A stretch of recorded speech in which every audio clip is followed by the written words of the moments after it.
Hello, কেমন আছেন সবাই? নিশ্চয়ই ভালো আছেন। আমরা আজকে চলে যাচ্ছি আগরতলা, ভারতের দিকে। তো এই ইমিগ্রেশন অফিসে আসলাম। ইমিগ্রেশনের অনেক ঝামেলা। এই ইমিগ্রেশন অফিসের কাজ শেষ করার পর আমাদেরকে যাওয়া লাগবে এখন বর্ডারের দিকে। ভারত বর্ডারের দিকে যাওয়ার আগে আবার পাসপোর্ট রিচেক করে একবার। এটা রিচেক শেষ হওয়ার পর আমরা এগিয়ে গেলাম বর্ডারের দিকে।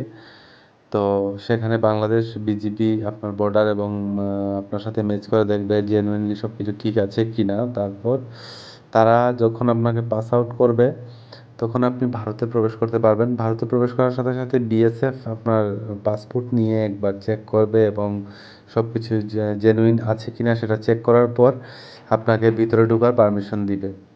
তারপরেই তো ব্যাগ নিয়ে আমি হাঁটছি। আমি একটু দূর হাঁটার পর বিএসএফকে জিজ্ঞেস করলাম যে এখানে কি ভ্যান আসে না? সে বলছে না আসে, কিন্তু এখন হয়তো আসছে না, কোনো কারণে এখন আসে নাই। তো আসলে আগের বার আমরা যখন গেছিলাম তখন আমাদের ভ্যান এখান থেকে পিক আপ করছিল এবং আবার এখানে এনে দিয়ে দিয়েছিল বর্ডারের কাছে। এখানে অনেক সুবিধা আছে ওদের। তো সেটা ছিল না। তো তাই নিজেই ব্যাগ নিয়ে হেঁটে হেঁটে যাওয়া লাগছে। আহ, তো যাওয়ার সময় একটু দূর আগালেই এখানে ভারত বর্ডারের ভিতরেই দুটি মন্দির আছে। সেটা হচ্ছে গিয়ে বিএসএফরা বা এখানে যারা আসা যাওয়া করে হিন্দু ধর্মাবলম্বী মানুষ তারা পূজা করে। এটা হচ্ছে গিয়ে বর্ডার শান্তি মন্দির বলা হয়।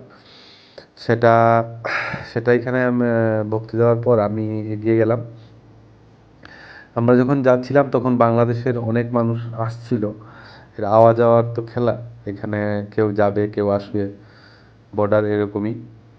তো আমরা আমাদের প্রয়োজনে যাচ্ছি, অনেকে তাদের প্রয়োজন মিটিয়ে চলে আসছে ওখান থেকে, সেটাই। তো আমরা যখন গেলাম আরও সামনে যাওয়ার পর এখানে দুইটি গেট আছে। একটা হচ্ছে গিয়ে ট্রান্সপোর্ট গেট, যেটাতে শুধু গাড়ি এবং মালামাল যাওয়া আসা করে, এবং সামনে যে গেটটা, এই গেটটাতে মানুষ যাওয়া আসা করতে পারে না। এটা ভারতের পতাকা। যখন আরেকটু সামনে আমি যে যাচ্ছি ওখানে যাওয়ার পর একটা গেট আছে, সেটা দিয়ে ভারত ইমিগ্রেশনে ঢোকা লাগে। ভারত ইমিগ্রেশনে যাওয়ার পর সব কাজ শেষ করে আমরা চলে গেলাম আগরতলায়।